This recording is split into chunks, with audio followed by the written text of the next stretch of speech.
Hi, IASvideos.com is presenting you simplified daily current affairs analysis. Sabarimala case.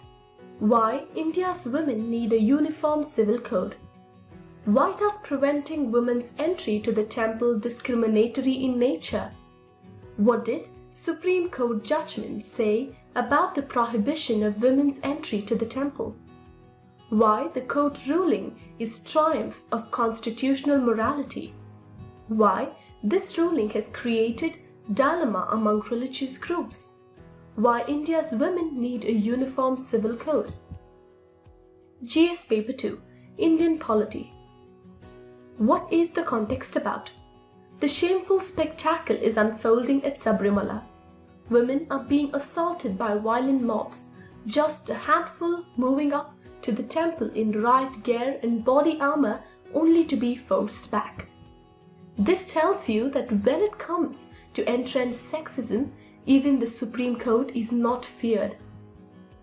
Modern India is telling its women, you can be a fighter, jet pilots, sail around the world, lead corporations, fight terrorism or break world records.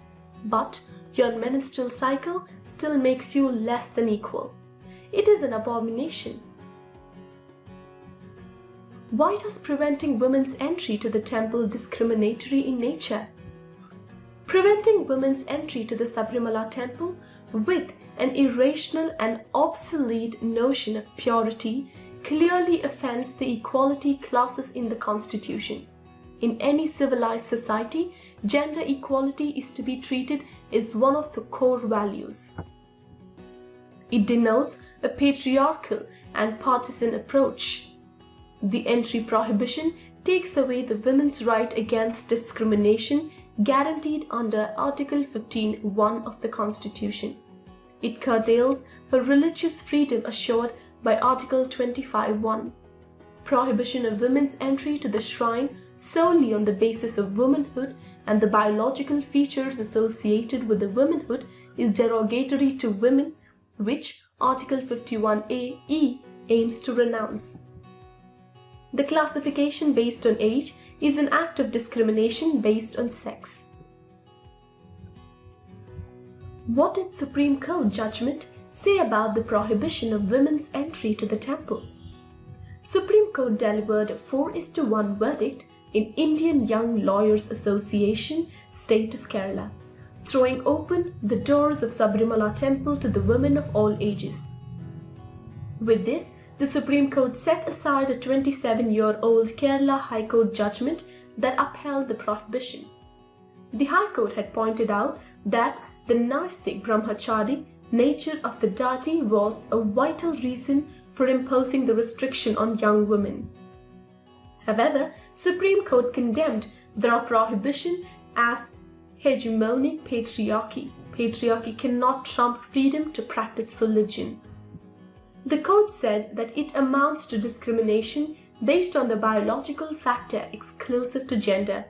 It was violative of the right to equality and dignity of women. Why the court ruling is triumph of constitutional morality? The court ruling is triumph of constitutional morality because the prohibition of women due to their physiology is based on the paternalistic mindset of the society and is against the right of equality enshrined under Article 14. The Constitution allows all to practice the religion of their choice, but in Sabarimala, by refusing entry of women, the temple board is taking away their fundamental right given under Article 25.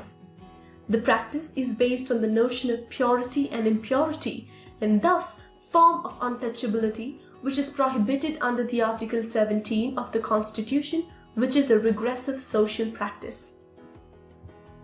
It also confers that prohibition of women entry cannot be constituted as essential practice of religion, and thus individual rights under Article 25 are given precedence over group rights under Article 26, thus making society more liberal. Why this ruling has created dilemma among religious groups? The Constitution itself allows religious groups to manage their own affairs under Article 26 while court ruling is encroaching in their freedom and thus contravening it. The determination of what constituted an essential practice in a religion should not be decided by judges on the basis of their personal viewpoints and should have religious backing. Under Article 25, Constitution in a pluralistic society gave freedom to practice even irrational or illogical customs and usages. Why India's women need a uniform civil code? Muslim women are now moving court for the right of entry to all mosques. They are also fighting for women to become imams. Parsi women have petitioned the code against a custom that bars them from their parents' last rites if they marry outside the community. And Christian women have been battling the antiquated personal divorce laws. Hindu, Sikh, Muslim, Christian or Parsi personal laws and customs have always discriminated against women. It is the time to change that fundamentally. The only solution is a uniform civil code, a directive principle in the Constitution that has either been woefully politicized or entirely ignored.